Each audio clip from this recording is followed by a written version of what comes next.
Сайн байна уу? Би Орсмөр аймгийн лаборатори 5 дугаар сургуулийн төв нэгэн багийн багш боловсролтой явж байна. Хөгжлийн бэрхшээлтэй хүүхдүүдийн тусгай эрсдэл хүүхдүүдийн өрөөг болохоор 2020 оны 1 сард Дэлхийн зан олон улсын байгууллагад 8 сая 147 мянган төгрөгийн төсөл бичээд тэгээд яагаад гэвэл манай сургууль нөгөө хөгжлийн бэрхшээлтэй хүүхдүүд их байдаг учраас ер нь бол ганцаарсан сургалтын хөтөлбөрийг бол даваа төлөвлөгөө бол хэрэглэх хэрэгтэй байна.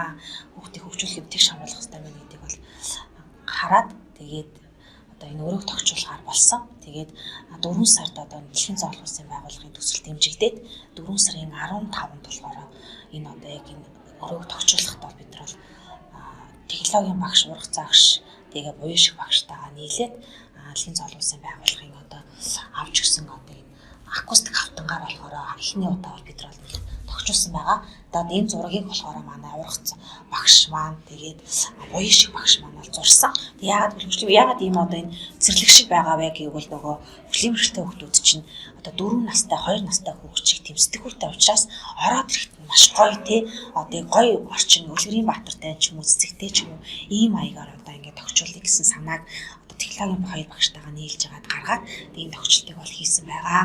Тэгээд гол нь бол нөгөө тэгш хамруулж хүүхдүүдэд энд айцгүй сурах маягаар ингэж тоглоомын аргаар хүүхдүүдийг хөгжүүлэх маягаар бол ингэж өрөөг тогтчулсан байгаа. Тэгээ орж ирээд ийм бид нар хүүхд болгонд боломж байдаг гэдгийг харуулсан вагон цугаад аялах маягаар хичээлдээ орох маягаар ингэж дүрслэн маягаар ингэж хичээлийг явуулсан.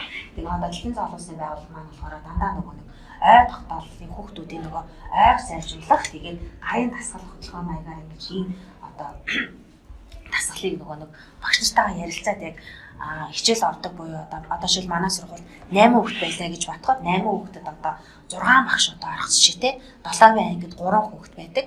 5-р ангид болохоор 1 хүүхэд байдаг. 3-р ангид 1 хүүхэд байдаг. 8-р ангид 1 хүүхэд байдаг ч гэх юм уу ийм маягаар 1-р 2-р ангид 2 ах 2 хүүхэд байдаг. Тэр хүүхдүүдэд зориулсан багш нарт яг хичээл ордог багш нар анги удирсан багштаа нийлж гад яг танаа хүүхдэд яг ямар юу хэрэгтэй байна гэдгийг бол судалсан үндсэн дээр бол энэ өрөөг тогтчулсан байгаа.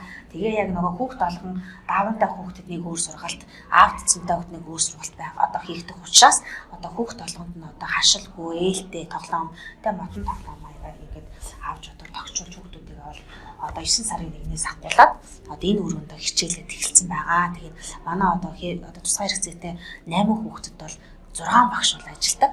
Ганцаарсан төлөвлөгөө боловсруулаад ажиллаад энэ өрөөнд 7 хоногт 3 өдөр бол ажилладаг байгаа. Тэгээд өөдөндөө хуваар гаргаад 7 хоногийн хуваар гаргаад өрөөнийхөө цагийг төлөвлөөд энэ өрөөнд бол хичээлдэг.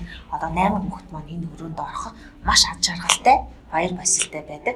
Өрөөндөө орж энэ Форорогийн зургийг хараад гүпин байна, тэр байна, энэ гэж нийлэгч шидэ ч юм уу тийм болохоор ялангуяа энэ өнгийг оруулахаараа өнгийг ялгах энэ ямар өнг вэ, энэ ямар дүрс вэ гэдэг талаас бас энэ цэцэгнүүдийг, навчнуудыг бол бас ярилцаж хийсэн. Тийм болохоор сургалтанд маань илүү их үр дүнтэй байгаа гэж бодож байна.